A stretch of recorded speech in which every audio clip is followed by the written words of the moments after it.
I was with Chosen People Ministries for a very short time, 26 years. And I basically, my ministry partner and I, this is Doug, raise your hand, Doug. That's Doug. You want to talk to him. He's a nice guy. He makes me look really good. And started a new ministry for the very reason that I'm going to share with you. I started this morning, but I'm going to share with you this in this message. Left in really good terms, Chosen People Ministries. I have only friends there, and I continue to recommend people stay connected with that mission. And if the Lord leads you to do so, you can also support us. We're, support raise 100%. So we appreciate the support of people like you. And I just wanted to make that clear when I was... Oh, one quick announcement. You guys are doing something very dangerous up there. You didn't start the clock. So let her rip, Tater Chip.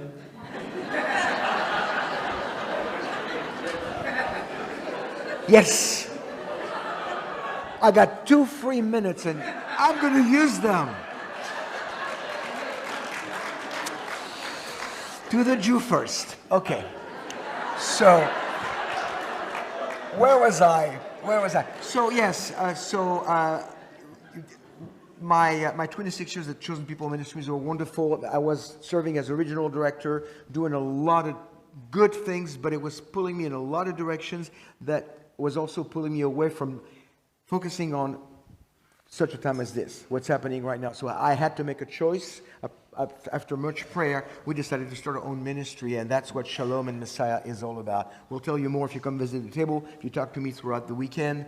And again, if you go to shalomandmessiah.com, you can subscribe to all the things you can get for free, and you can also support us, and we do need your support. Thank you. So, now, we have a little bit of a sound issue for some of the videos the clips that I want to show. So, if they don't sound too good, I will stop them and I will just go without them. But I want to try because the first thing I want to show you right now is a short movie that is going to set the stage for the rest of the message that I want to share today. So, Michael, if we can try this to see if it sounds okay. If we can hear it.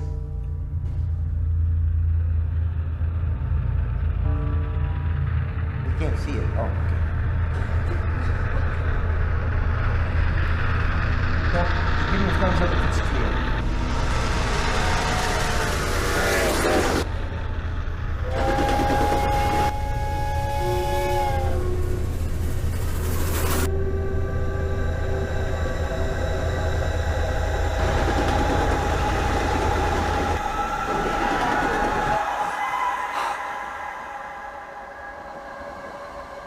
This dream has haunted me for decades.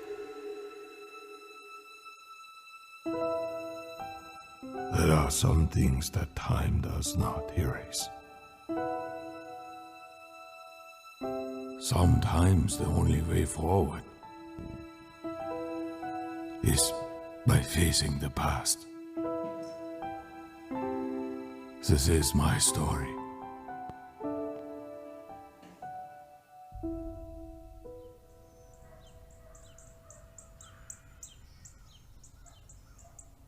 I lived in Germany during the Nazi Holocaust. A railroad track ran behind our small church, and each Sunday morning at the exact same time, we heard the whistle from a distance and then the clacking of the wheels moving over the track. It was at the same time every Sunday.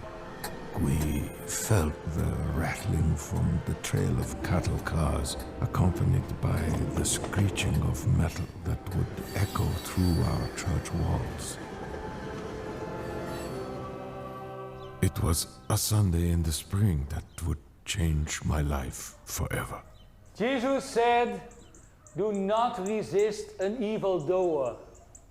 But if anyone strikes you on the right cheek, turn the other also. Loving your enemy. This is a far better way. This is how we were called to live.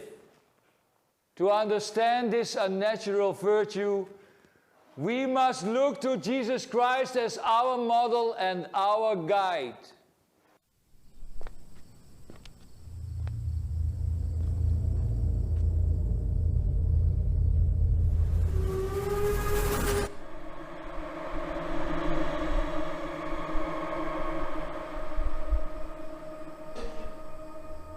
His meekness was his strength.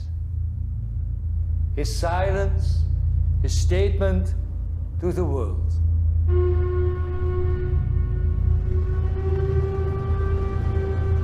We must pray for those who persecute us. Prayer is the mechanism that reaches heaven and moves mankind. Prayer. It's easy to underestimate prayer. But these quiet actions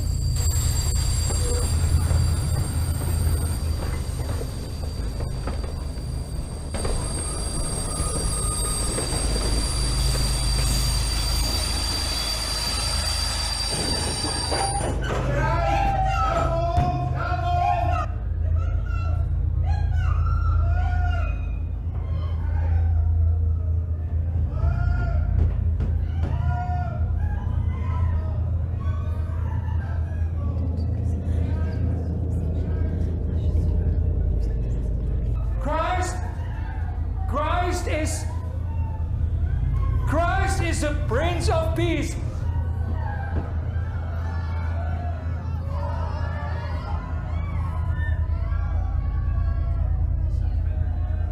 And as we better come to know Jesus,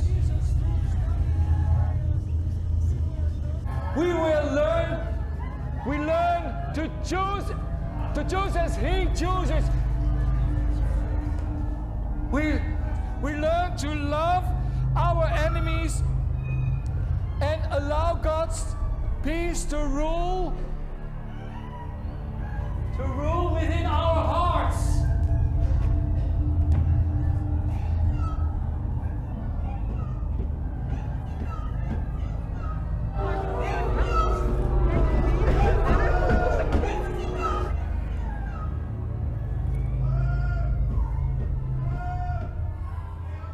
Jesus, unser Trost und Leben, näher dem Tode war ergeben.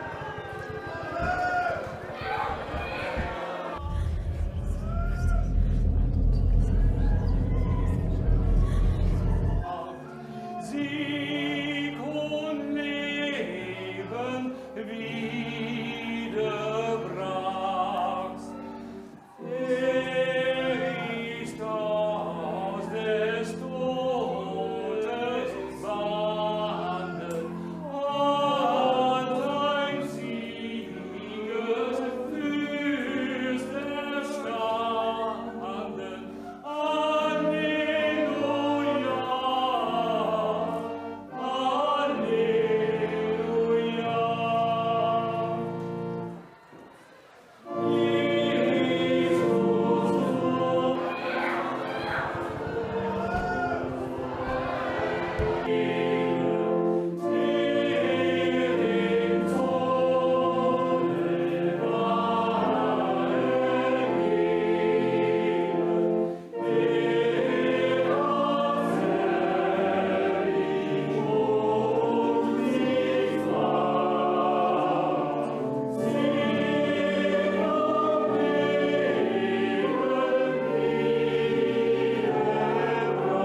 Wie heißt du?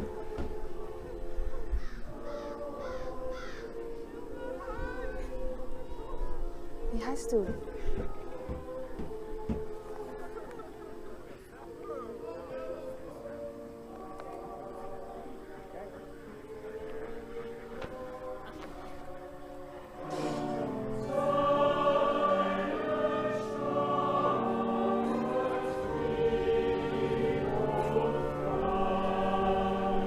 Du, verschwinde! Verschwinde!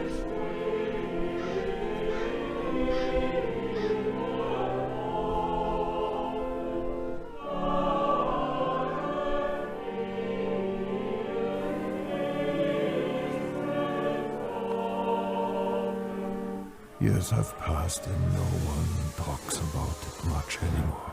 I still hear that train whistle in my sleep. I can still hear them crying out for help. God forgive all of us who called ourselves Christians yet did nothing to intervene. Every time I watch this, it's very hard to watch, isn't it? And this, but it's important because the next question I need to ask all of us, I want to talk about redeeming the past. And, the question that I have is, have Christians missed the mark in making the Jewish people jealous?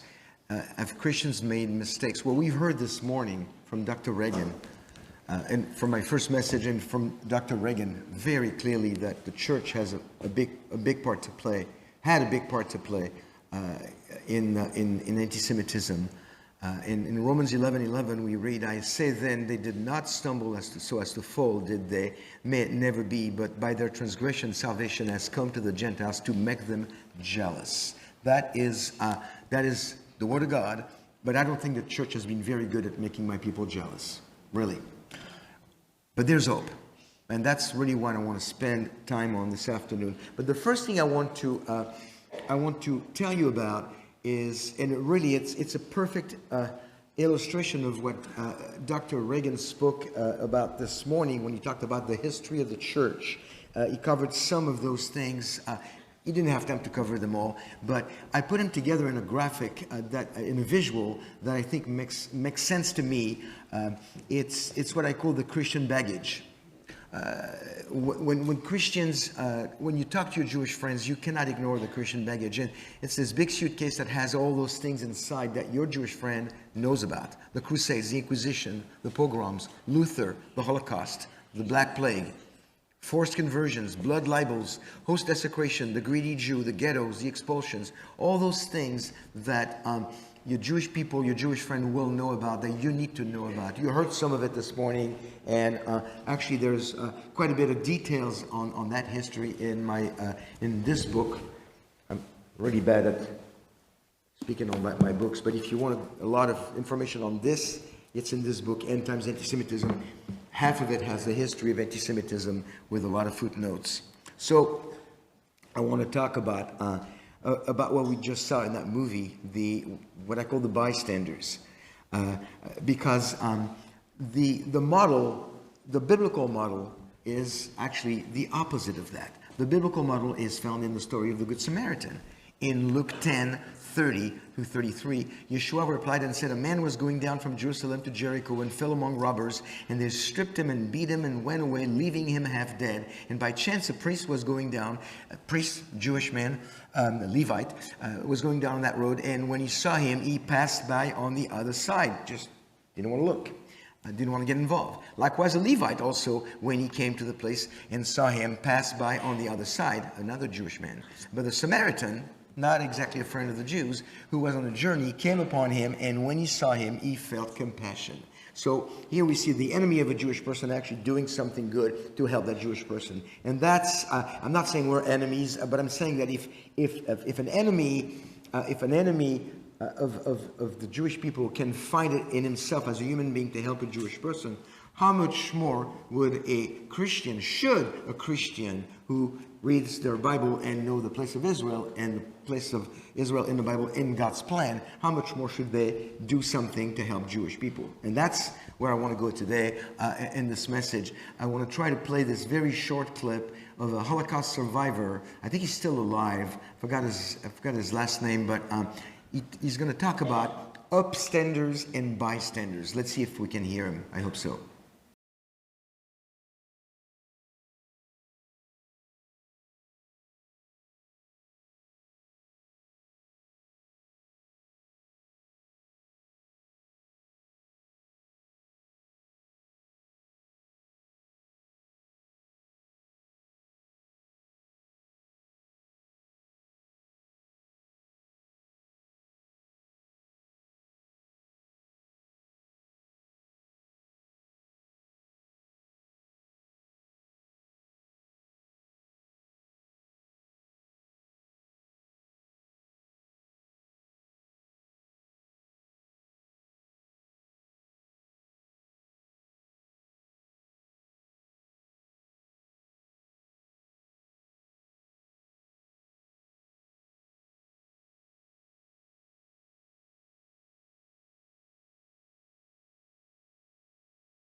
So don't be a bystander. Who were the bystanders? They were not the rescuers, going back to the Holocaust, okay? They were not the victims. They were not the direct perpetrators.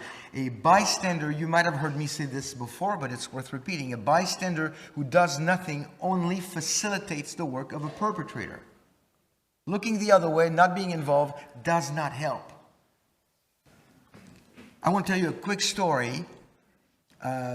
Summer of 1942, Paris, France. On the left is Maurice Weinzweig. On the right is Evelyn and Bert Weinzweig. You see that they're wearing the yellow star that Jewish people had to wear during the war. And as Maurice was hiding in the cellar of the house where they lived, the Gestapo came. Now this is a real story of Maurice and Evelyn and Bert. This is obviously a stock photo, but it's to illustrate what happened. The Gestapo officers came to get Maurice at his home. Maurice complied, promising to his family that he'd be back. He disappeared in the smokestacks of Auschwitz and never returned. So the bystanders were people who did nothing. Now Maurice his name ended up being in Le Mémorial de la Déportation des Juifs de France, the memorial of the deportation of the French Jews, where you see his name right there, Maurice Weinzweig, born in Olica, Russia in 1898. And right there. And so that book was published in the 70s, and I have that book on my shelf in my office, and it gives the names of the 80-some thousand French Jews of France that were taken to their death by the Nazis and by the Vichy government. So this all happened when Maurice was being taken. This all happened when people were just looking behind their blinders and just in their apartment and doing nothing. Why?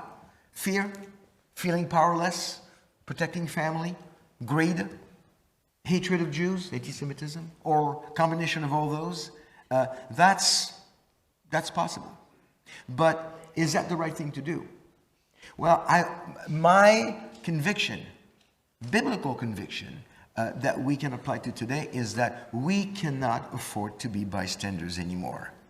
And I'm not saying that this particular church is a church of bystanders, but I'm speaking, generally speaking, Christians. There's too many Christians today who are still looking the other way when it comes to doing something for Israel or something for their Jewish community. I mean, Israel right now is having a really tough time. Well, you've got Jewish people next door, maybe.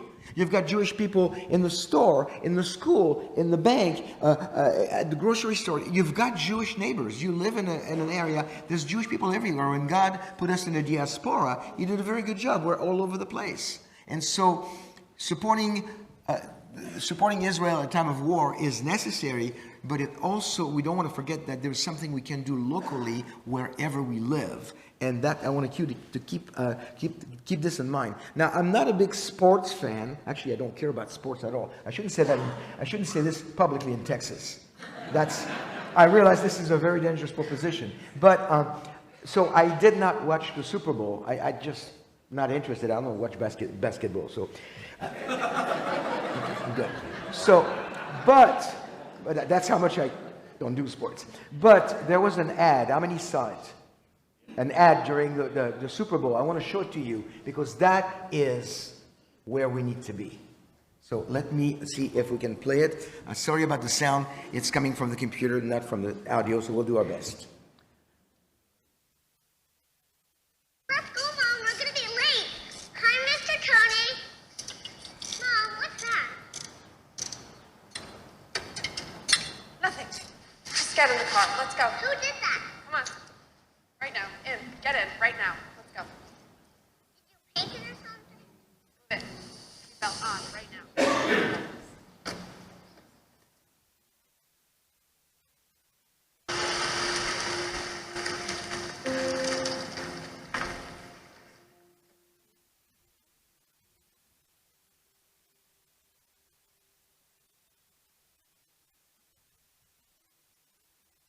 Hi, Mr. Tony.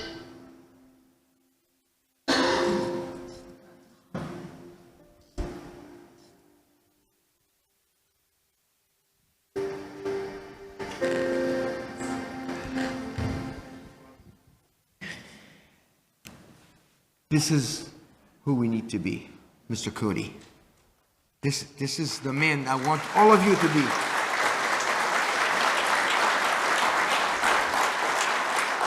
And we are going to need to be this guy.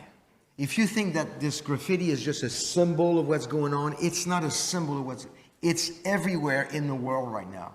In France, I showed you some stencil on walls, but there were some graffitis that were taken in Dallas 2 weeks ago. A council member of somewhere in Dallas somewhere had their graffiti put on their home. It happens almost every day. It's just, I can't keep up. It used to be like once a month, a couple times a month, I would get reliable sources sending me that kind of stuff. That's every day.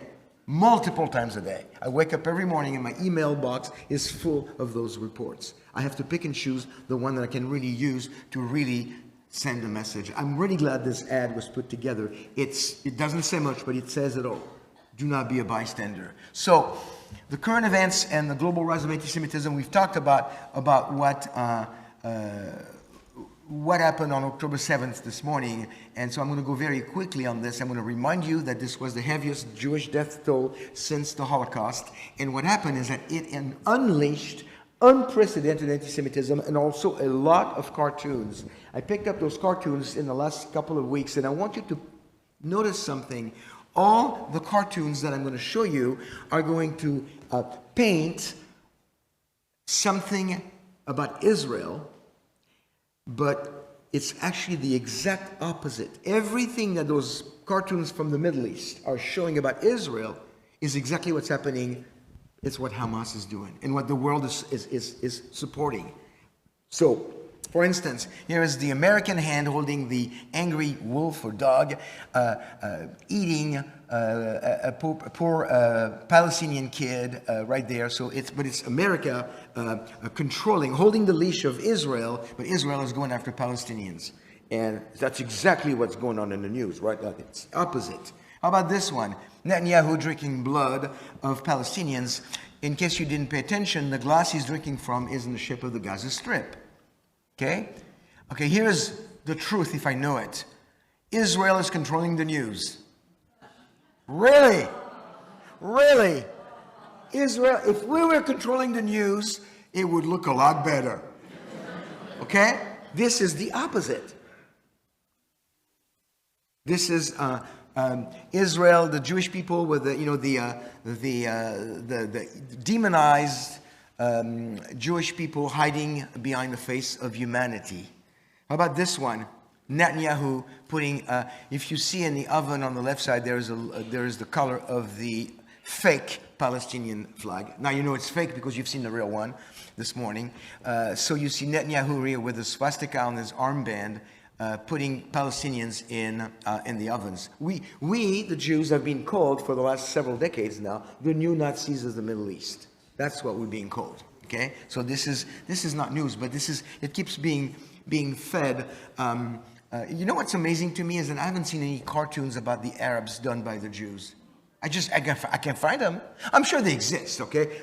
Israel's not perfect. The Israeli government is not perfect. The Jews are not perfect. We all need Jesus like the Palestinians, like everybody else. Okay? There's no special gospel for the Gentiles, and then the Jews were in because we're Jews, we're the chosen people. No, we all need the same gospel. But there's something about the way Jewish people are not responding, which gives me great pride of being Jewish. How about this one? Israel is silencing the world. Yeah, I wish we could. I don't think it's happening. And Netanyahu is feasting on dead bodies. This one doesn't even need a caption, but you see a Palestinian hospital destroyed on the right and the Palestinian flag on the left. And of course, Netanyahu in the Nazi outfit with a little mustache like Hitler, and he's putting all the Palestinians in concentration camps. So that is what we are looking at in the cartoons. So that's looking at the present. Now, redeeming the past is, it's changing the what happened with the bystanders and not being the bystanders of the 21st century. Looking at the present is to realize what is happening right now. But now, what do we do as far as acting in the present? What can we do? Well, there's three things we can do. Number one, prayer. Okay? Now, prayer for peace. Peace, there's different kinds of peace in the Bible. Absence of war, which is good. But the ultimate peace, I would call it the absence of evil, if you want. Yeshua's messianic reign in Jerusalem. Although evil will be released for a short time at the end of the messianic kingdom. I gotta be precise because Dr. Andy Woods is watching me, and if anything wrong is in my theology, he's going to go, "You said that, but So I gotta make sure I gotta make sure I dot all my T's and I cross all my I's, or is that the other way around? But prayer for peace, that's important. And prayer for peace, Psalm 122:6, pray for the peace of Jerusalem. We've heard it already a couple of times this morning. May they prosper who love you. Absolutely. But friends, you might not hear what I'm going to say. Psalm 122:6 is a good foundation, but we got to move on. We got to keep doing this, but we have to really move on from just praying for the peace of Jerusalem. We have to do more than that. Because right now, the Jewish community globally is really, really in need of friends. And the real friends, the Christians who really get their Bible, who get the importance of Israel and the importance of the Jewish people in the end times, are the real friends of Israel, people like you. And we need to do something. And so that's, as we keep moving, I want you to keep that in mind. So prayer for peace is good. Prayer for the messianic peace, that's good too, of course. Isaiah 2:4, he shall judge between the nations and shall decide disputes for many peoples, and they shall beat their swords into plowshares and their spears into pruning hooks. Nation shall not lift up sword against nation, neither shall they learn of war anymore. So we pray, if you pray for the messianic peace, you pray for the kingdom, the Jewish messianic kingdom that we're all going to be part of, which means you pray for the return of Yeshua, of Jesus. So that's good. We start with prayer, but again, we don't stop there. That is the foundation, okay? The next thing we need to do is speak up. This has become the next couple of verses, and actually 62:6. Let me read 62:1 and I'll move to the next one. For Zion's sake I will not keep silent, and for Jerusalem's sake I will not keep quiet, until her righteousness goes forth like brightness, and her salvation like a torch that is burning. And then my new live verse, I see myself in this verse, okay? On your walls, O Jerusalem, I have appointed watchmen all day and all night. They will never keep silent. You who remind the Lord, take no rest for yourselves. I don't believe, that might ruffle some feathers, but as long as I'm okay with Dr. Andy Woods, I'm okay. I don't believe in modern day prophets, but I see myself as a watchman on the wall. I have been speaking up for 23 years. People look at me funny for a long time. And I wish I was in a place right now where was not able to say, I told you so. And I'm not going around telling I told you so, but that's where we are. I've seen this for 23 years, studying history and how the wave of anti-Semitism was going ebb and flow and getting a lot worse to where it is today. So I will not stop until the rapture. I will not stop until God takes me home. This is why I started this new ministry, to speak up and to educate people, to let you know where it is, what it is, and what we can do to make a change. So number one, pray. Number two, speak up. But speak up is good, but sometimes they're just words. So let's reach out. That's where the rubber meets the road, okay? There's a great passage that I have grown to really appreciate in the last couple of years, and especially maybe in the last year, is the parable of the sheep and the goats in Revelation. It's speaking of something that will take place in Revelation, but it's in Matthew 20:25, where I was hungry, and this is Yeshua speaking to a group of Gentiles who were left behind and got saved during the tribulation, reached out to the Jewish people that were being persecuted very, really badly, as we'll see in a few minutes. And they reached out and they went to help the Jewish people, to protect them, to rescue them, to feed them, and like in the words of Yeshua, for I was hungry and you gave me something to eat, and I was thirsty and you gave me something to drink. I was a stranger and you invited me in, naked and you clothed me. I was sick and you visited me. I was in prison and you came to me. Then the righteous will answer him, Lord, when did we see you hungry and feed you, thirsty, or give you something to drink? And when did we see you a stranger and invite you in, or naked, or clothe you? When did we see you sick, or in prison, and come to you, the King, Yeshua, the Messianic King? The King will answer and say to them, truly I say to you, to the extent that you did it to one of these brothers of mine, even the least of them, you did it to me. These Gentile Christians have a special place in my heart, because they're going to go and help the Jewish people during a time where they're going to have to take care of their own lives during the tribulation. And I see them as, I have a name for them. I call them the new righteous among the nations. Let me explain what the righteous among the nations were, because we still find them today. There's not that many, but they exist. And this is my final challenge to all of us. The righteous among the nations were Gentiles who were recognized for their rescuing of Jewish people during the Holocaust era.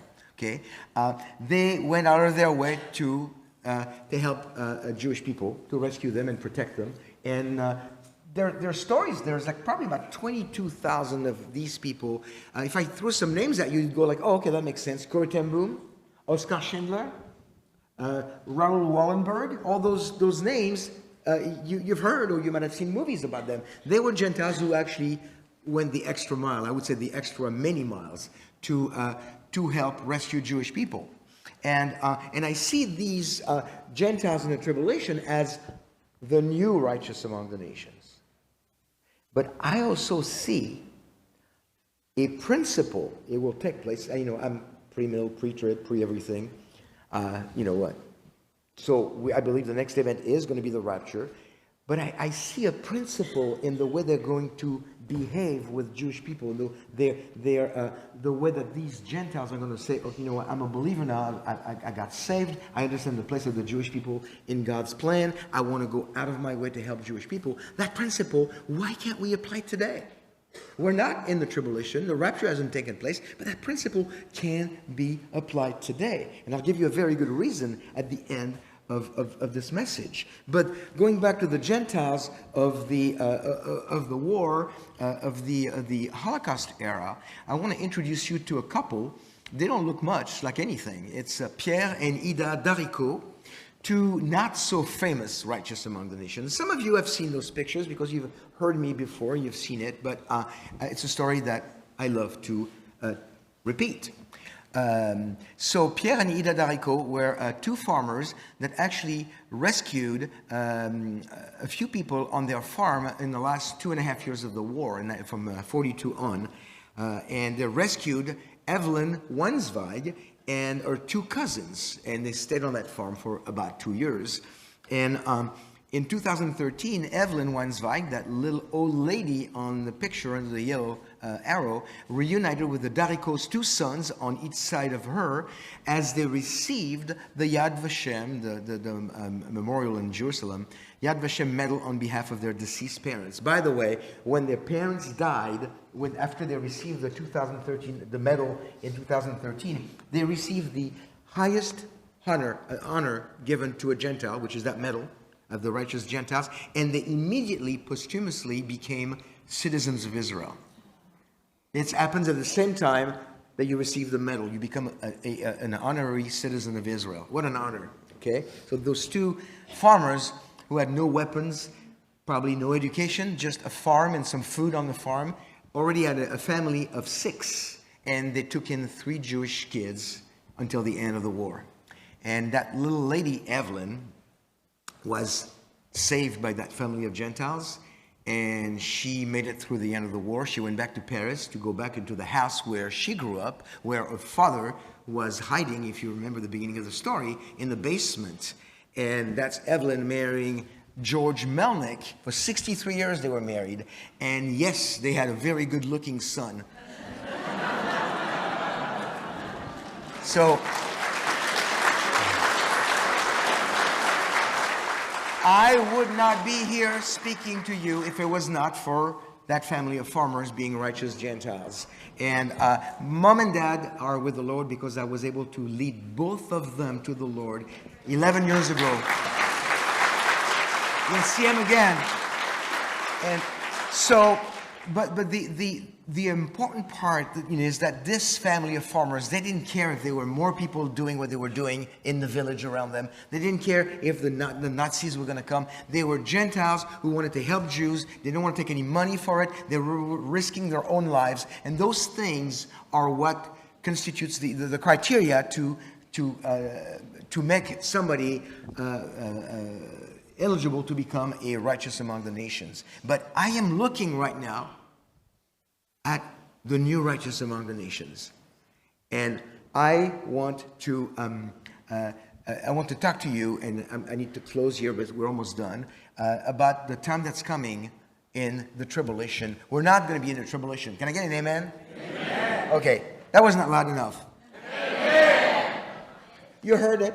Okay, so we're not going to be in the tribulation, but look at this. The time of Jacob's trouble, Zechariah 13, 8 and 9, it will come about in all the land, declares the Lord, that the 2 parts in it will be cut off and perish, but the third will be left in it.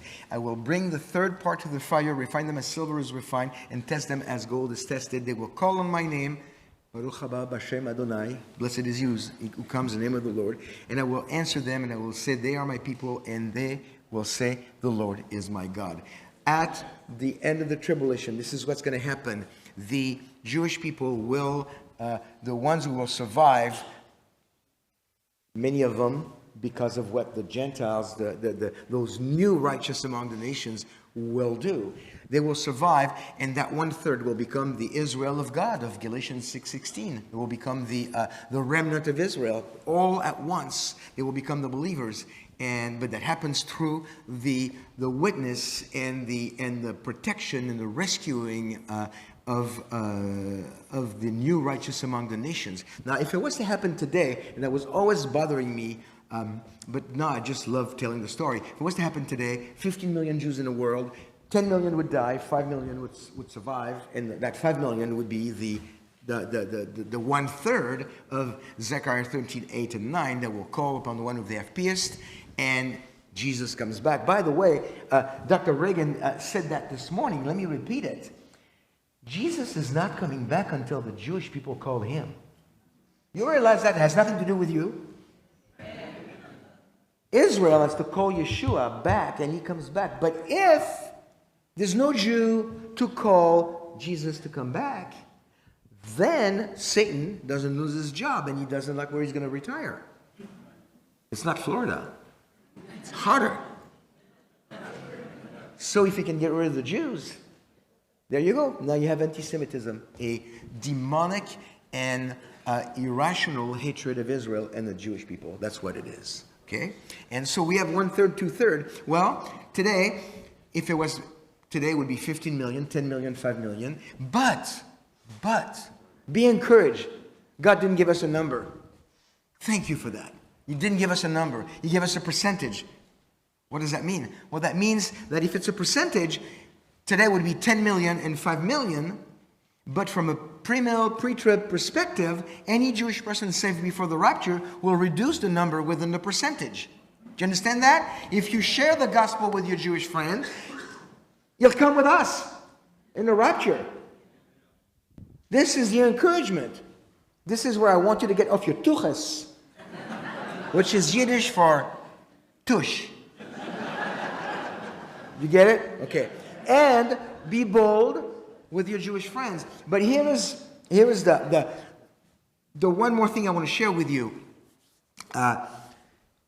Because this, you say like, well, this is great, but what can I, I'm not going to be in the tribulation. Well, friends, we're not in the tribulation, but the Bible doesn't say anywhere that it wouldn't get worse before it gets better for us, okay? So before the tribulation, before the rapture, things could get worse. I think we get a taste of that right now.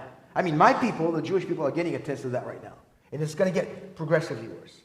So about 3.5 years ago, some friends of mine, and just half a dozen of us, we had a similar concept that the Lord impressed on our hearts. It was this. And we kind of thought this separately, and then we all got together and said, hey, I had the same thing. God put that on my heart too. What's going to happen to Jews when it gets really bad in America? 7.5 million Jews.